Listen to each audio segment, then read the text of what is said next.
Banyak penafsir menafsirkan bahawa Ya'juj dan Ma'juj adalah bangsa Mongol dan juga Tatar. Kenapa dia cakap macam itu? Sebabnya bangsa Mongol ni sebenarnya dia dekat dengan Azerbaijan dan juga Armenia. Kan kawasan tu dikatakan adalah kawasan tempat keluarnya Ya'juj dan Ma'juj. Jadi Mongol Mongol, lepas tu ke bawah dia tu sikit dah kawasan-kawasan yang ada kaitan dengan Azerbaijan. Azerbaijan tu dia sebenarnya adalah orang Turk. Orang Turk bangsa Turk. Kalau kita pergi ke Azerbaijan, kita akan tengok bendera dia, dalam tu ada bendera Turki. Sebab dia adalah bangsa Turk. Pertama sekali yang berbahagia Tuan Imam yang berusaha pengurusi surau beserta dengan AJK, seterusnya hadirin dan juga hadirat yang dikasihi oleh Allah Subhanahu wa taala. Pertama sekali marilah sama-sama kita merafakkan kesyukuran kita kepada Allah Rabbunal Jalil yang mana masih lagi memberi hidup kepada kita sampai saat ni. Maka marilah sama-sama kita memperbanyakkan bakti dan taat kepada Allah, tanda kita bersyukur atas nikmat yang Allah berikan kepada kita.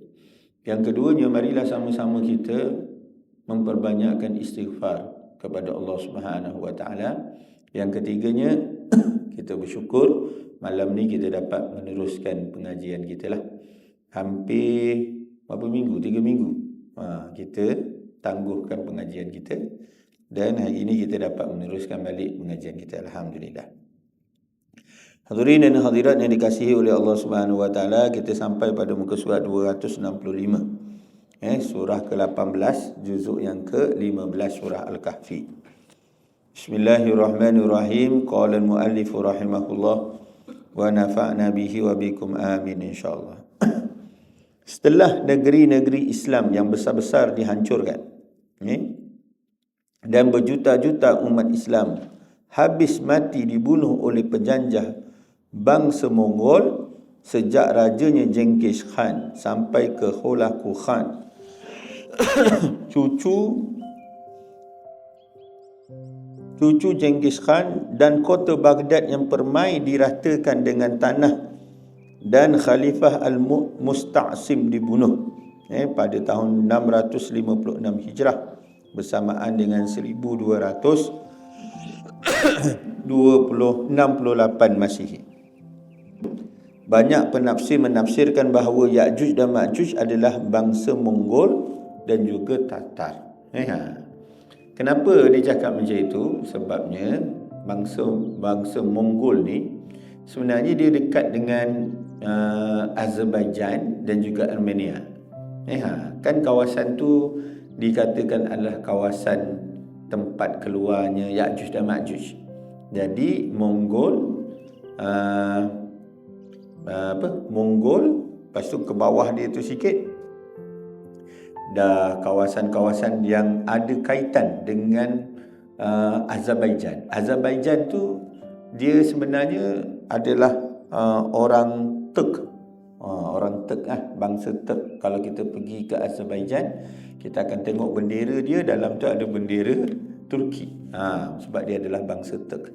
Dan mereka tu dekat-dekat dengan kawasan Armenia tu lah. Sebab Azerbaijan Armenia tu sebelah-sebelah.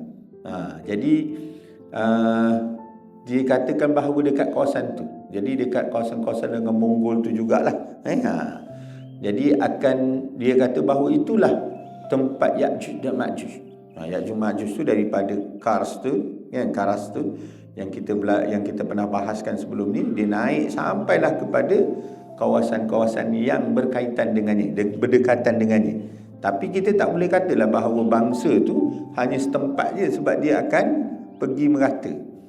Dan dikaitkan dengan Genghis Khan. Kenapa? Sebab dialah yang buat apa?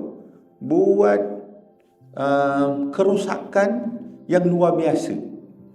Maksud dia buat pembunuhan yang sampai orang lain pun tak akan boleh buat pembunuhan macam itu.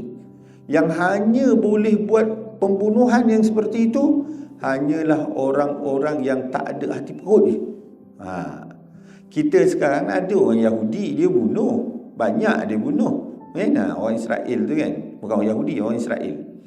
Dia yang membunuh. Dia yang membunuh orang-orang semua. Tapi dia bunuh, dia tembak aje, betul mati kan. Tapi Genghis Khan bukannya membunuh hanya sekadar hilang nyawa, tapi lebih teruk daripada tu. Apa dia buat? Sebenarnya salah orang Islam juga. Salah orang Islam. Iaitu apabila orang Islam merasakan bahawa pada waktu kan kita ada kerajaan Abbasiyah kan. Jadi kerajaan Abbasiyah ni dia kekuasaan besar.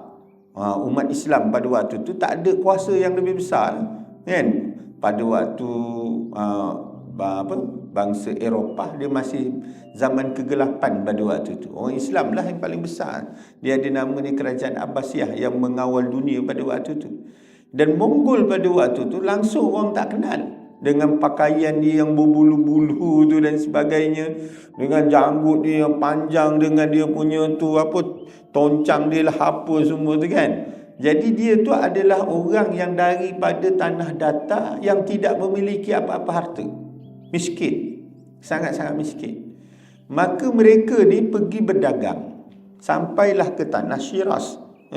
Tanah dekat, bukan Shiraz, dekat Uzbekistan tu. Dekat Uzbekistan, Samarkand. Bukan Shiraz, dekat Samarkand.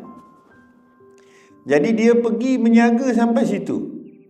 Pada waktu tu Shah Samarkand tu dia pergi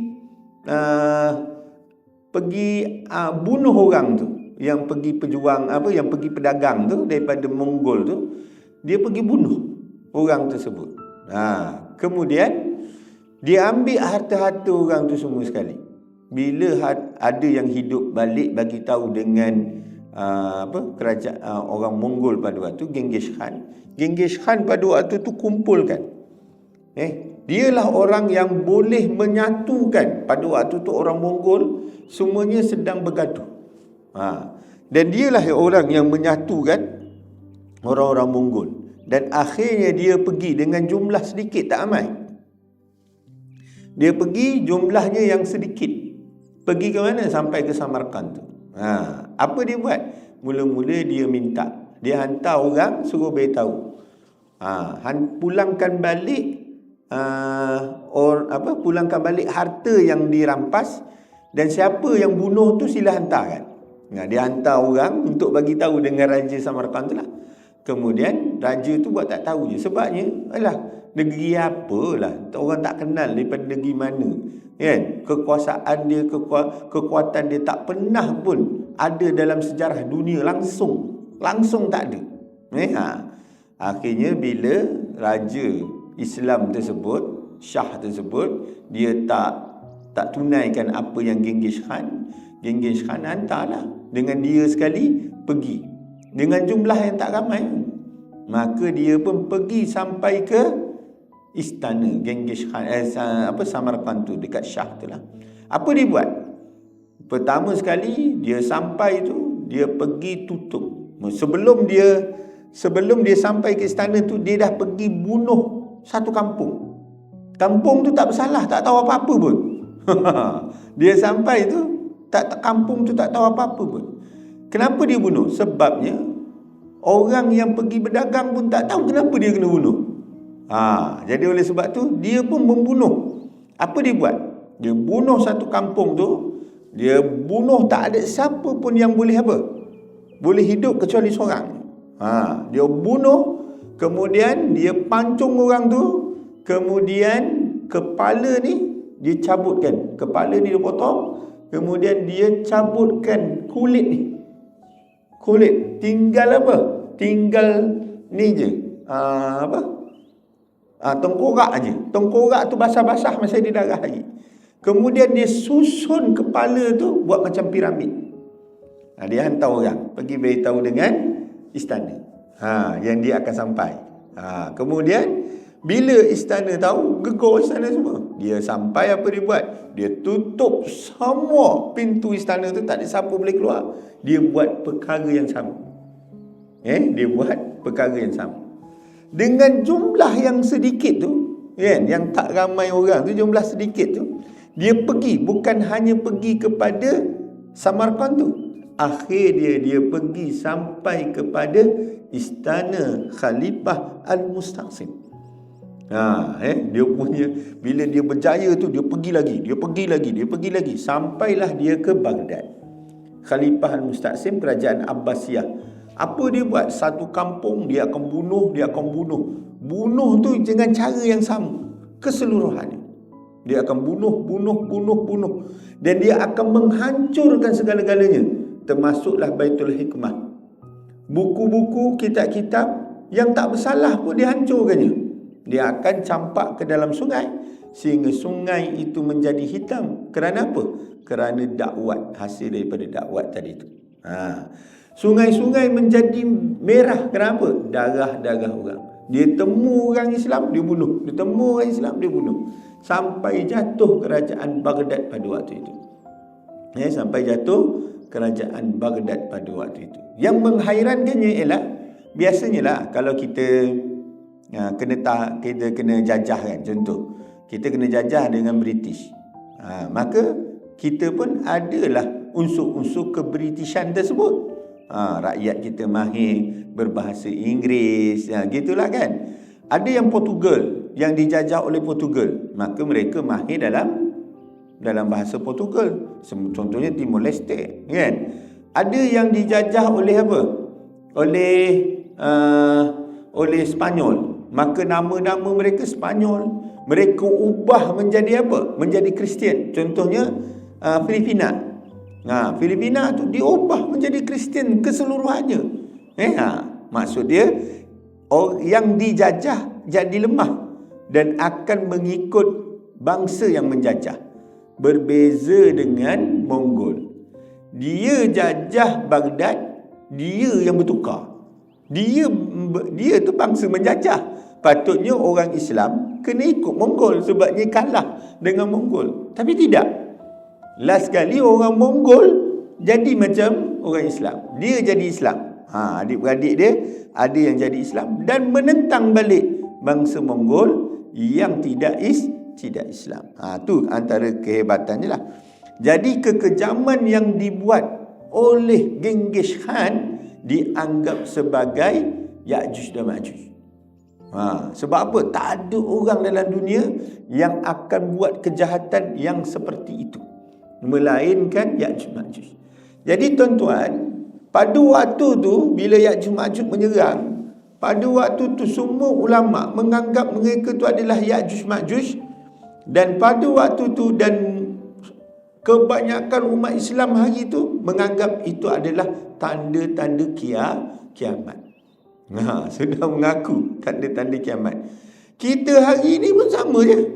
Kalau dulu mereka mengatakan mereka tu adalah akhir zaman, kita pun sama juga. Tapi kiamat tak berlaku lagi. 1200 tahun yang lah. 1200 tahun.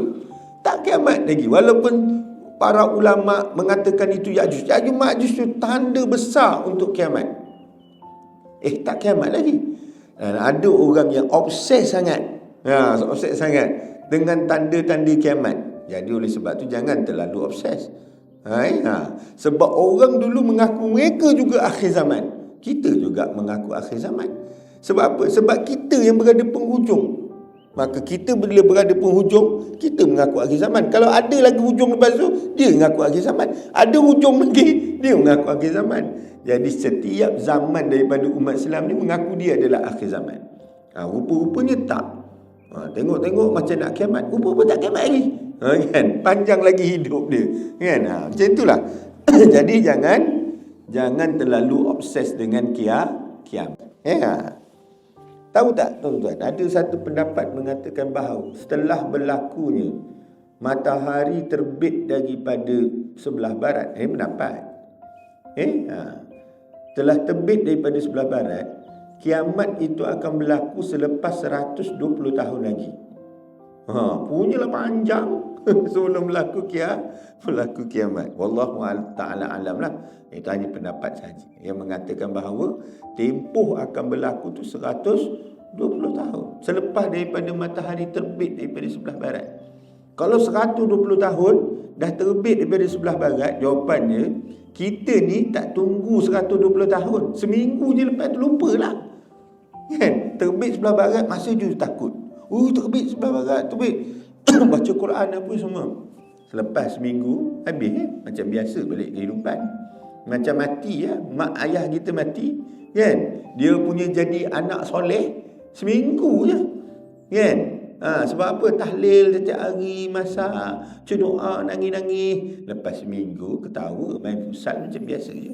Kan? Itulah. Kita macam itulah, kan? Tak payah tunggu 120 tahun. Seminggu, 2 minggu selesai. Hilang perasaan-perasaan tu semua. Jadi disebabkan oleh kejahatan yang melampau yang dibuat oleh Genghis Khan, maka oleh sebab itu para ulama pada waktu itu mengatakan bahawa Genghis Khan itu adalah Ya'juj dan Ma'juj. Kenapa dia kata Ya'juj dan Ma'juj ni? Sebab mereka ni naik kuda, laju, tak dan pihak istana nak buat sesuatu untuk mempertahankan kedaulatan negara dia tu, tak dan. Dia bunuh, dia gerak, dia bunuh, dia gerak, dia bunuh, dia gerak. Gitu. Laju. Maka itulah gambaran mereka datang daripada gunung-gunung dalam keadaan laju. Mereka naik kuda je. Mereka serang naik kuda. Jadi oleh sebab tu tak dan mereka nak buat sesuatu untuk mempertahankan negara mereka, akhirnya runtuh. Itulah kenapa dikatakan bahawa mereka tu adalah Ya'juj Ma'juj. Sekarang ciri mereka tu, sifat mereka tu, macam itu. Baik. Banyak penafsir menafsirkan Ya'juj dan Ma'juj ialah bangsa Mongol daripada Tartar. Tetapi belum cukup setengah abad sesudah itu cucu-cucu Genghis Khan memeluk Islam, dan keturunannya lagi bernama Babur mendirikan kerajaan Islam yang besar di India. Kerajaan di keturunan dia tu, keturunan dia iaitu adik-beradik, kan, pakcik tu bergaduh. Satu ni masuk Islam, bergaduh lawan balik, dan dia mempertahankan. Kalau tidak, Genghis Khan ni dia dah sampai ke India tau. Dia boleh sampai ke India. Genghis Khan ni dia pernah nak serang tanah Jawa. Nak pernah serang tanah Jawa, tapi pada waktu tu tidak jadi. Dia punya kekuasaan tu melebar daripada Mongolia ni, pergi sampailah ke Asia Tengah, pergilah sampai ke India, benua India ni, terus sampailah ke hujung sana tu. Dia ni kat sini, India ni sebelah sini. Dia turun ke bawah, pergi sebelah situ. Tapi dia tak pergi ke sebelah barat. Dia pergi ke sebelah Asia. Tapi akhirnya di sebelah India tu keturunan dia masuk Islam. Dan akhirnya dia mendirikan kerajaan-kerajaan Islam, sampailah India menjadi negara Islam kuat, negara Islam yang cukup kuat. Tapi sekarang habislah apabila Islam India tu sendiri. Sebenarnya India tu besar dulu, termasuk Pakistan dan Bangladesh. Keseluruhan tu adalah India. Dalam tu ramai orang Islam. Tetapi akhirnya apabila Ali Jinnah dengan pemimpin India pada waktu tu yang diketuai oleh British pada waktu tu, kalau ada British, huru-hara. Jahanam semua. Ada British, Palestin tu huru-hara sebab British lah. India tu huru-hara sebab British lah. Dia bukan menyelesaikan masalah, dia menambah masalah. Kewujudan dia akan menambah masalah. Maka dia fikir cara mudah je, nak selesaikan. Macam Malaysia, Malaysia ni, kan, tanah Melayu kita ni, dia nak selesaikan mudah je. Dia suruh orang Melayu duduk usahakan sawah padi, pertanian. Orang India getah, orang Cina lombong, macam tu. Jadi orang Cina duduk di bandar, Sementara orang Melayu duduk di kampung. Sementara orang India duduk di estate. Macam tu. Sebab apa? Sebab dia nak mudah.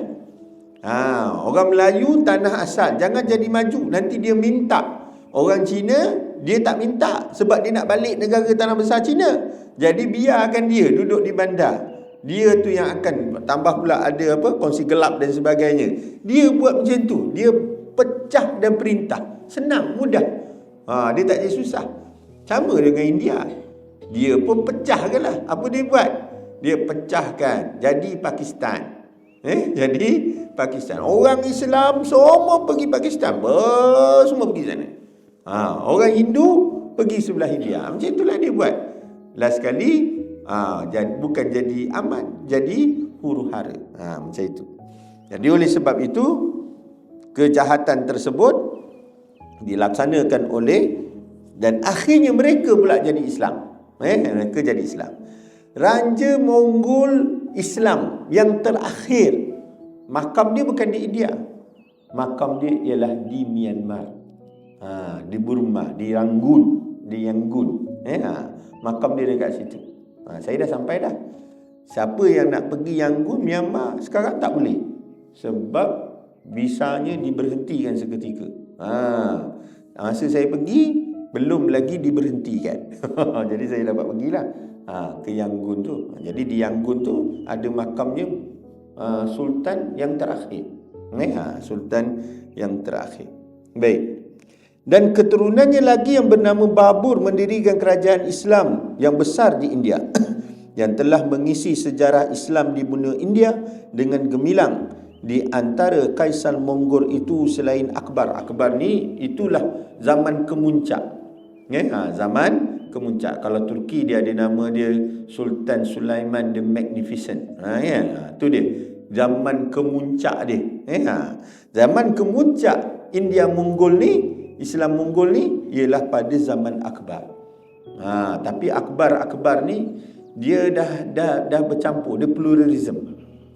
Dia macam mana dia nak satukan orang Islam dengan orang India ni? Akhirnya dia pun apa? Dia pun kahwin dengan orang Hindu. Tapi orang Hindu tu bagi syarat. Kalau kau nak kahwin, dia fikir kahwin dengan orang Hindu, jadi dipanggil perkahwinan diplomatik lah. Masuk orang Hindu dengan ni takkan berperang lah sebab ada kan. Jadi orang Hindu tu dia bagi syarat. Kalau kau nak kahwin dengan aku mesti kekalkan agama Hindu aku. Kahwin dia. Kahwin. Jadi panggil pluralism. Dibuat pada zaman Akbar tersebut lah. Tapi Akbar tu bukannya yang buat apa tu yang buat warna putih tu apa? Taj Mahal, bukan dia. Jangan fikir pula dia. Walaupun di zaman tu bukan dia yang buat. Okey. Adalah cucunya Kaisar Agung Aurangzeb yang terkenal seorang raja Islam yang amat gagah berani dan soleh. Aurangzeb. Itu adalah Mongol. Baik. Tapi waktu ana pernah sekali dalam perjalanan dalam flight itu, ana bertemulah dengan orang India. Dia orang tak mengaku yang dia orang tu adalah keturunan Mongol. Dia kata, tak, kami bukan Mongol, kata. Orang Islam Mongol tu, dia kata, kami tidak. Gitulah. Tapi hakikat ni memang betul lah. Mereka sebenarnya adalah keturunan daripada tu. Yang terkenal seorang raja Islam yang amat gagah, berani dan soleh. Layaklah Kaisar Aurangzeb, kita katakan dari kaum Ya'juj dan Ma'juj. Seorang membalik Ahmadiyah menulis sebuah buku menerangkan bahaya komunis yang tidak mempercayai adanya Tuhan, tetapi dialah yang menulis satu hal yang secara ilmiah tidak dapat dipertanggungjawabkan. Dalam buku itu ditulisnya bahawa bangsa Rusia yang menyebar fahaman komunis itu adalah Ya'juj dan Ma'juj. Ahmadiyah ni dekat India tu dia Qadiani. Maka dialah yang kata bahawa sebenarnya Ya'juj Ma'juj tu ialah orang Rusia itu. Dan yang mencipta komunis tu, fahaman komunis tu itu adalah daripada Ya'juj dan Ma'juj. Tapi sebenarnya komunis tu adalah seorang ateis, tapi dia adalah Yahudi. Bangsa dia Yahudi, tapi dia tu tidak beragama. Dia tu tidak beragama. Baik. Sebab sudah terang-terang ditulis Juj, Raja Rus, di dalam wahyu Nabi Hezekiel itu. Yang kita baca daripada awal tu kan, bahawa Juj itu adalah daripada Rus. Rus tu yang diterjemahkan sebagai Rusia. Jadi Rusia tu dia adalah daripada bangsa Tartar. Bangsa Tartar. Baik.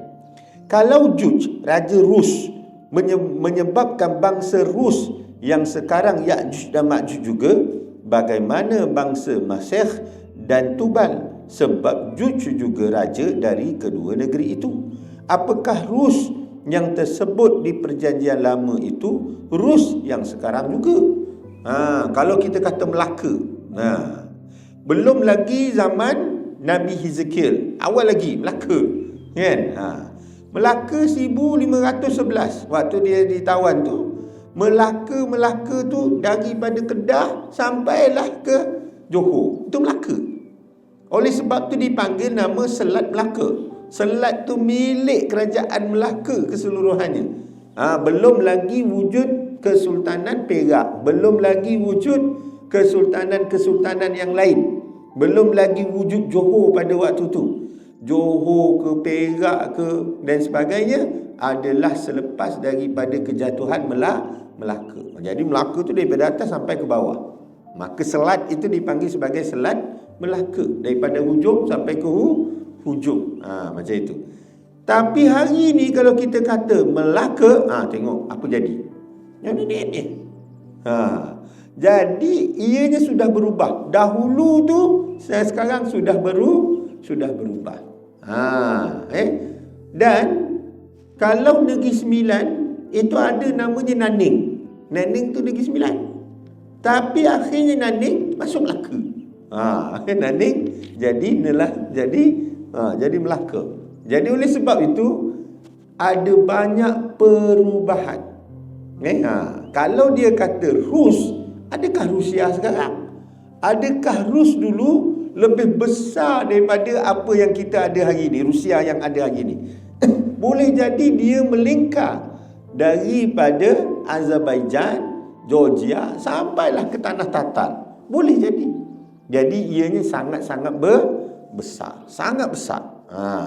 Jadi dari segi logik dia, boleh ke kita katakan bahawa Rus tu Rusia sekarang, ataupun sebenarnya lebih besar daripada tu, dan bukannya tertumpu kepada Rusia yang sekarang. Bagi orang berfikir, maka mereka akan sangsilah dengan mendefinisikan Rus tu dengan Rusia yang sekarang. Sebab ia sudah pun berlaku perubahan pada dia punya kawasan sempadan bagi setiap negara. Sudah pun berubah. Baik. Seterusnya. Padahal meskipun negara Rus sekarang ini diperintah komunis, bukanlah semua orang Rus jadi komunis. Dan yang lebih terang lagi, yang menimbulkan ajaran komunis itu pada mulanya bukanlah orang Rusia, tetapi seorang Yahudi di Jerman namanya Karl Marx. Dia Yahudi. Dia duduk Jerman, bukan dia duduk kat Rusia. Tapi pemahaman Karl Marx itu diguna pakai oleh orang Rusia. Pemikir itu datang daripada Jerman. Dan Jerman dulu memang pusat Yahudi, sehingga Nazi ataupun Hitler tu benci. Benci sangat. Sebab kenapa dia benci? Sebab Yahudi ni dia pegang duit pada waktu tu. Dan berlaku perang dunia, Yahudi tak tolong Jerman pada waktu tu. Maka oleh sebab itulah Hitler ni sangat-sangat benci dengan orang Yahudi. Sampai sekarang Yahudi masih pegang duit. Amerika tu saya tak kisahlah siapa presiden dia. Sama ada Republik ke, sama ada Demokrat ke, semuanya akan terhutang budi dengan orang Yahudi. Sebab apa? Sebab dia pegang duit. Sampai kita pun tak boleh lepas lagi pada dia. Sampai sekarang. Orang Yahudi yang salah seorang dari nabi mereka ialah Nabi Hezekiel yang menerangkan Juj dan Majuj itu. Mengatakan orang Rusia adalah Ya'juj dan Majuj hanya baik dalam propaganda anti Rusia. Jadi bukan kita je orang Melayu yang ada menunggang agama. Ada je orang yang lain menunggang agama, iaitu ketika mana mereka berlaku peperangan, dipanggil sebagai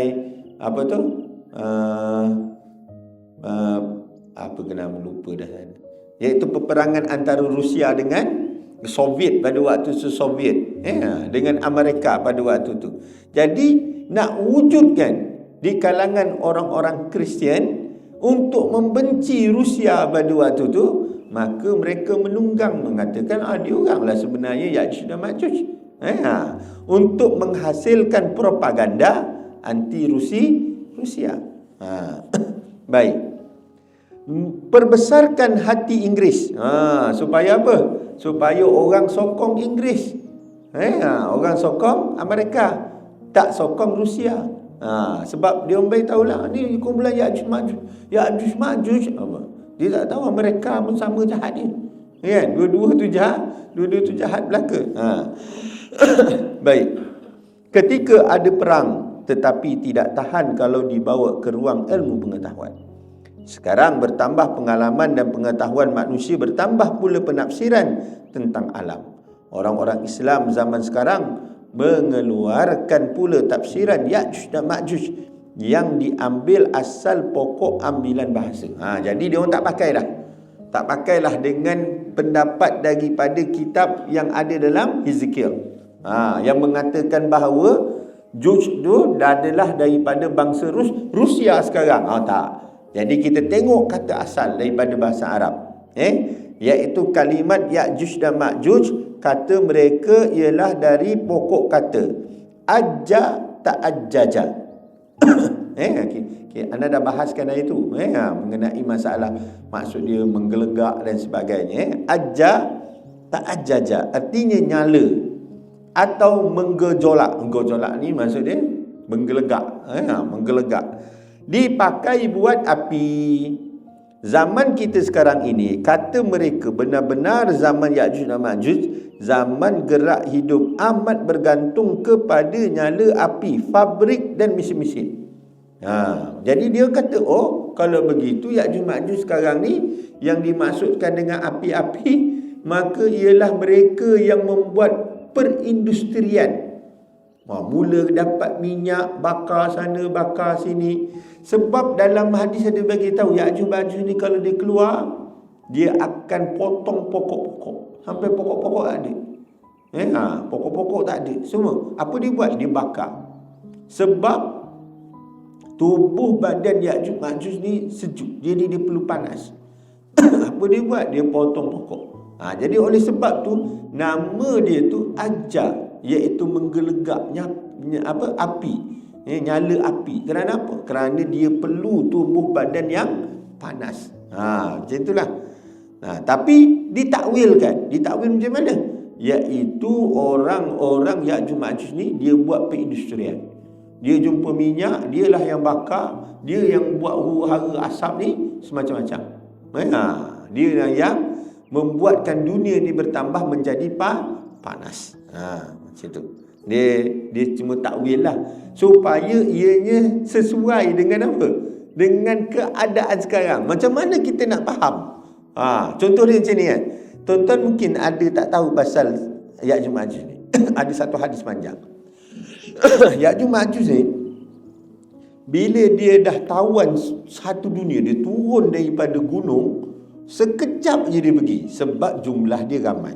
Macam kita boleh tahulah 999 satu manusia. Nisbah dia. Satu manusia, jumlah dia 999. Ramai tak? Ramai. Jadi dia ni tawan bumi ni sekejap. Sekejap. Dan dia hidup tak lama. Dia hidup 28 hari je. Dia hidup 28 hari saja. Jadi dia pergi tawan tu tak sampai pun seminggu dah habis dah semua dia tawan dunia ni. Tak boleh lagi dah. Yang selamat ni apa? iaitu Nabi Isa naik sampai Gunung Sinai. Kenapa dia tak boleh naik sampai Gunung Sinai? Sebab apa? Siapa tahu? Sejuk. Ada pokok? Tak ada pokok. Jadi dia sampai ke level sejuk, dia tak boleh dah, dia turun. Sampai dia level dia sejuk. Tapi ada hadis bagi tahu sesuatu yang kita rasa apa benda Ya'juj Ma'juj bila dah tawan dunia, dia katakan kita dah berjaya tawan dunia. Sekarang kita akan bunuh siapa yang ada di langit. Dia pergi panah dekat langit. Dan busur yang sampai ke langit turun bersama dengan darah. Apa maksud ni? Apa maksud ni? Apa maksud ni? Jadi oleh sebab itulah orang cuba memahami maksud tu dengan keadaan semasa. Dengan keadaan semasa. Orang dulu apa dia faham? Memang busur betul lah. Memang busur betul. Sekarang kalau sekarang apa dia? Mungkin roket-roket. Mungkin dengan roket-roket. Tetapi masalah dia, darah siapa yang turun tu? Darah siapa yang turun tu? Tu dia. Jadi oleh sebab tu, orang, ulama-ulama, mereka cuba untuk mentakwil dengan keadaan akal yang dapat dipahami keadaan semasa. Macam mana rupa bentuk dia akhir zaman, tak tahulah macam mana. Tak tahu macam mana. Tetapi ulama cuba memikirkan dia dengan menyesuaikan dengan keadaan semasa untuk membuktikan apa yang akan berlaku. Macam itulah. Jadi dia orang ulama ni termasuk juga Hamka, dia katalah bahawa yang panas membakar tu ialah industri, mesin-mesin, kenderaan, semua melakukan pembakaran. Sekarang dah tak guna solar. Sudah. Dah tak Ya'juj Ma'juj lagi ke? Kan? Dah guna solar pula. Tak Ya'juj Ma'juj lagi ke? Macam itulah.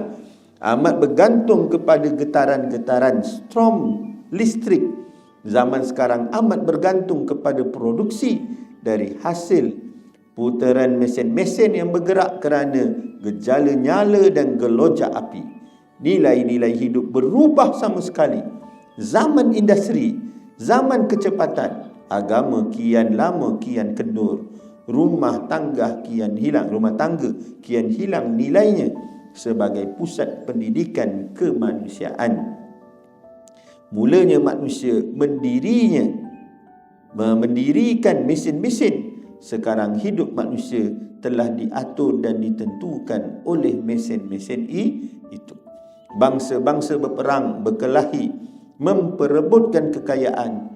Jurang di antara yang punya, yang have dengan yang tidak mempunyai apa-apa, have not, bertambah dalam. Hebat ni. Guna bahasa Inggeris ni, have not. Baik, kita berhenti sampai situ. Kita baca hadis Nabi SAW. Nanti kita sambung. Bismillahirrahmanirrahim. Kita sambung bacaan hadis Nabi SAW.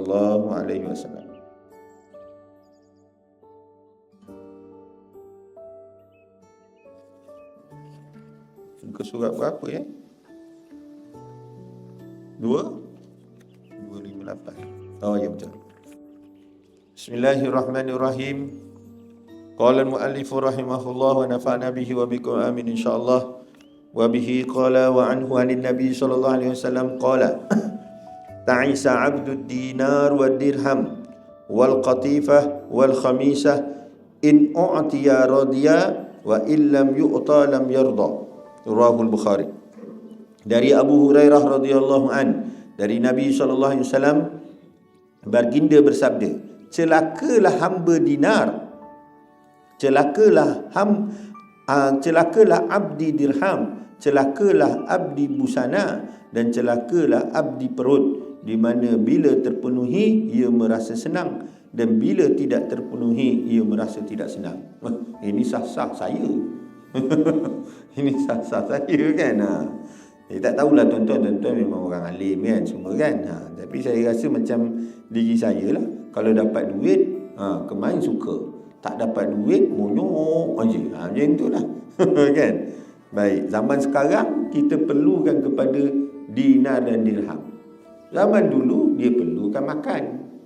Kan? Seseorang dianggap kaya apabila dia ada kebun yang besar yang boleh menjamin makanan dia. Jadi dia kaya. Dengan makanan yang orang lain perlu, maka dia dapat tukarkan dengan yang lain. Orang dulu tak perlu pula tak perlu pula pada elektrik, tak perlu kepada kipas, tak perlu pada tu. Dulu tak ada. Tapi sekarang kita perlu kipas, kita perlu elektrik, kita perlu tengok TV, kena bayar prepaid, kena bayar macam-macam lah. Jadi kita banyak pakai duit. Tetapi duit tu jangan sampai kita ni jadi hamba kepada duit tu. Maksud dia jadi hamba ni, maksud dia ialah macam hamba lah. Kita turut apa yang dikehendaki oleh duit tersebut. Sehinggakan kita hilang tujuan utama kehidupan kita. Apa dia? Iaitu beribadah kepada Allah Subhanahu wa taala. Bismillahirrahmanirrahim. Wa bihi qala wa anhu radhiyallahu anhu qala laqad ra'aitu 70 min ahli suffah ma minhum rajulun alaihi ridaun imma izarun wa imma kisaun qad rabatu fi a'naqihim faminha ma yablughu nisfa saqaini wa minha ma yablughu ka'bain fayajma'uhu biyadihi karahiyata an tabdu wa auratuhu rawahu Bukhari. Dari Abu Hurairah radhiyallahu anhu berkata, saya melihat 70 ahli sufah. Ahli sufah ni apa? Daripada ahli sufah. Perkataan sufah tu dah ada dalam hadis dah. Daripada sufah tu dah jadi sufi. Orang-orang sufi. Orang-orang yang meninggalkan keduniaan dia, nak duduk dengan Rasulullah. Mereka duduk di masjid. Sebab apa? Sebab mereka tunggu Nabi keluar daripada rumah, kemudian mereka nak bersama dengan Nabi. Jadi dia orang tu duduk dekat masjid tu dianggap sebagai asrama. Jadi Nabi akhirnya buat satu ruang khas untuk mereka. Siapa yang pergi Masjid Nabawi, dekat satu kawasan tu ada satu berpagar. Itu adalah tempat ahli sufah. Perasan tak? Perasan tak yang dah pergi? Yang tak perasan dekat tu, maksud dia tu dia punya mutawif dia tak boleh tahulah tu. Kawasan ni adalah kawasan ahli sufah yang ada berpagar. Baik. Jadi ahli sufah ni, kata Abu Hurairah, dia pernah tengok sampai 70 orang. Dan antara mereka yang mempunyai kain selimut, baik sarung maupun pakaian yang lain yang bisa diikat di leher mereka. Di antara mereka ada yang mempunyai kain yang hanya bisa menutup sampai kedua betisnya. Dan di antara mereka ada yang hanya menutup sampai kedua mata kakinya, sehingga dia menarik-narik dengan tangannya kerana khawatir kalau auratnya terbuka. Jangan bayang kita sekarang. Sebab kalau kita bayang kita sekarang, apa benda ni kan, dia takut sangat ni. Tak, mereka tu ahli sufah cuma ada satu kain saja, dan mereka ikat di leher mereka. Tahu tak macam mana rupa bentuk dia tu? Tak tahu. Siapa ada kain shawl? Apa tak ada kain shawl? Tak ada Kalau ada kain shawl saya tunjukkan. Siapa pakai kain melekat tanggal kejap? Itulah. Jadi dia pakai satu kain, kemudian dia ikat dekat atas ni. Dia ikat, dia lilit dekat atas. Jadi ada kain tersebut panjang sampai ke buku lali. Ada yang sampai ke betis. Ada yang sampai atas lagi pada tu sebab kain dia kecil. Jadi ada yang bila dia sampai dekat peha, dekat kawasan peha atau lutut, maka dia tarik kain dia. Sebab apa? Sebab takut ternampak aurat. Jadi mereka tu susah hidup dia. Hidup dengan satu kain. Siapa yang nak hidup sebagai sunnah Nabi tu, cuba buat sekali. Pakai hidup macam mana cara dia. Jadi oleh sebab itu, mereka ni adalah orang yang meninggalkan kecintaan dunia tu. semata-mata untuk bersama dengan Nabi Muhammad SAW. Baik, kita berhenti sampai situ. Nanti kita akan sambung lagi. Bismillahirrahmanirrahim. Alhamdulillahirabbil alamin. Wassalatu wassalamu ala asyrafil anbiya'i wal mursalin wa ala alihi washabihi ajmain. Allahumma arinal haqqa haqqan warzuqna ittiba'ah wa arina batila batila warzuqna ijtinabah. Sallallahu alaihi wasallam Muhammadin wa ala alihi wasallam. Alhamdulillahirabbil alamin. Takallahu